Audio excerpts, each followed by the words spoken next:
Hello everyone, this is Aditi और आज हम लोग साइकोलॉजी और एजुकेशनल साइकोलॉजी के बारे में पढ़ेंगे। Now before coming to the video please like, share and subscribe. ये हमारा लेसन 1 रहेगा और हमें ये पता होना चाहिए कि जो साइकोलॉजी होती है या एजुकेशनल साइकोलॉजी होती है, ये किसी भी टीचिंग एग्ज़ाम का या आपके कोई भी एजुकेशन करिकुलम जैसे बीएड, बीटीसी इन सब का बेस होता है। Now let's start the video. आज जो टॉपिक्स कवर करेंगे वो है साइकोलॉजी, दैट इज मनोविज्ञान, एवोल्यूशन ऑफ साइकोलॉजी, मनोविज्ञान का विकास, एजुकेशनल साइकोलॉजी, शैक्षणिक मनोविज्ञान, areas covered by educational psychology, शैक्षणिक विज्ञान द्वारा कवर किए हुए क्षेत्र। सबसे पहले हम साइकोलॉजी को देखते हैं। Psychology psychology is derive from a Latin word साइके plus लोगस। साइके का मतलब होता है सोल यानी आपका मन, और लोगस का मतलब होता है साइन यानी विज्ञान या फिर अध्ययन। Psychology was studied as a sub branch of philosophy but it has acquired an independent status. यानी जो साइकोलॉजी है वो फिलोसफी से निकला है और अब इसका एक इंडिपेंडेंट स्टेटस है। इसका मतलब है कि साइकोलॉजी अब किसी पे डिपेंड नहीं करता, वह निर्भर नहीं होता, वह खुद में एक इंडिपेंडेंट सब्जेक्ट है। उसके बाद फादर ऑफ साइकोलॉजी कौन है? विलियम वुंड है। इन्होंने क्या किया था? इन्होंने एक्सपेरिमेंट किया था अपनी लेबोरेटरी में साइकोलॉजी के ऊपर।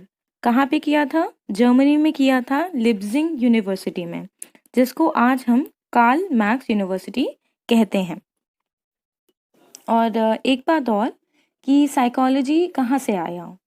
पहली बात, ये एक सब्जेक्ट है और रुडोल्फ गोकुल ये एक राइटर थे जिन्होंने बुक लिखी साइकोलॉजिया 1597 में।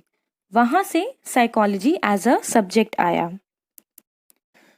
Now next is evolution of psychology, that is मनोविज्ञान का विकास। उसमें सबसे पहले क्या बोला गया? Psychology as a science of soul. ये 16th सेंचुरी में बोला गया था और इसको प्लेटो, अरिस्टोटल और डिकार्टिस ने बोला था। और इन्होंने क्या कहा था कि साइकोलॉजी मन का विज्ञान है। लेकिन बाद में क्या हुआ? Psychology as a study of soul पे क्वेश्चंस उठने लगे एंड जब साइकोलॉजिस्ट फेल हो गए आंसर करने को, तब साइकोलॉजी की दूसरी definition I, that psychology is the study of mind.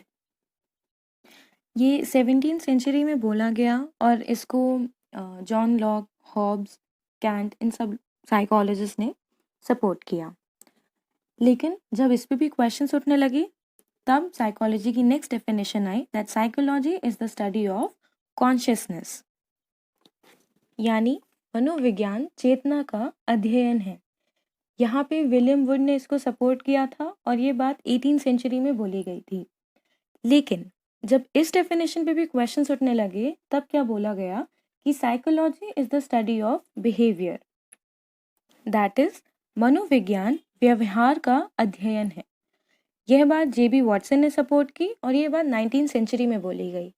अब तक ये डेफिनेशन चलती आ रही है और आगे जाके अगर 20th सेंचुरी या 21st सेंचुरी में पूछा जाए तो हम साइकोलॉजी को डिफाइन करेंगे, psychology is the study of behaviour. अब वुडवर्ड ने एक बात कही थी कि first psychology lost its soul, then its mind, then it lost it consciousness, it still has behaviour of sort.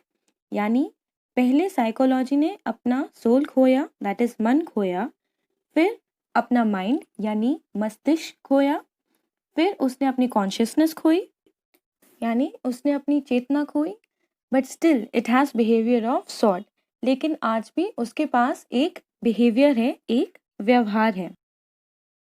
अब नेक्स्ट है एजुकेशनल साइकोलॉजी। तो सबसे पहली बात, educational psychology is derive from 2 words, education plus psychology, यानी ये 2 word से बना है, एजुकेशन और साइकोलॉजी। एजुकेशन का मतलब क्या होता है?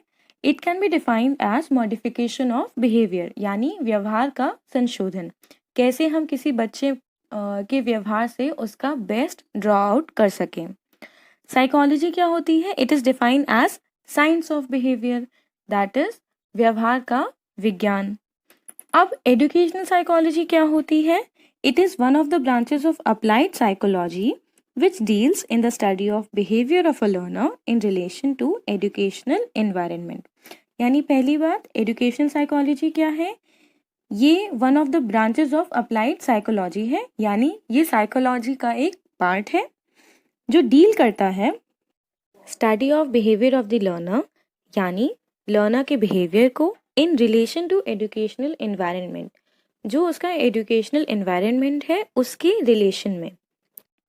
अब क्रो एंड क्लो ने एजुकेशनल साइकोलॉजी को कैसे डिफाइन किया है? Educational psychology describes and explains the learning experiences of an individual from birth through old age, यानी एजुकेशनल साइकोलॉजी डिस्क्राइब बताती है और एक्सप्लेन करती है लर्निंग एक्सपीरियंस किसी भी इंडिविजुअल के फ्रॉम बर्थ, जन्म से लेके, थ्रू ओल्ड एज यानी बुढ़ापे तक। अब नेक्स्ट है areas covered by educational psychology, that is शैक्षिक मनोविज्ञान के क्षेत्र। उनमें क्या क्या आएगा? पहला आएगा लर्नर, दैट इज चाइल्ड की स्टडी, उसकी ability, aptitude, individual differences. Next होगा लर्निंग प्रोसेस, यहाँ पे आएगा कि नेचर ऑफ लर्निंग कैसे प्लेस होती है। उसके बाद वेरियस लर्निंग थ्योरीज होंगी और कैसे हम लर्निंग को मैक्सिमाइज कर सकते हैं। फिर लर्निंग सिचुएशन में हो जाएगा, जैसे नेचर ऑफ क्लासरूम, डिसिप्लिन, किन किन टेक्निक्स को हम यूज़ कर रहे हैं, जो एड्स हम यूज़ कर रहे हैं, मेथड्स ऑफ टीचिंग क्या हैं, एवोल्यूशन की टेक्निक्स क्या हैं, इफ़ेक्टिव वेज क्या हैं, और फिर टीचर। गैरिसन एंड अदर्स ने क्या कहा है कि the subject matter of educational psychology is designed to enhance and enrich the lives of the learner and to furnish teachers with the knowledge and understanding that will help them to institute improvements in the quality of instruction।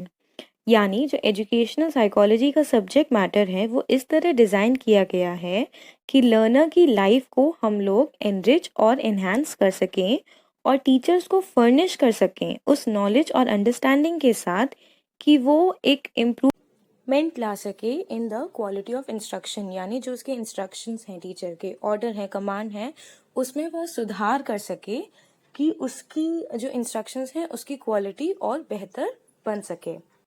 I hope आप लोगों को आज की class समझ में आई होगी। अगर कोई भी डाउट हो तो आप उसको कमेंट सेक्शन में लिख दीजिएगा and please like, share and subscribe. Thank you.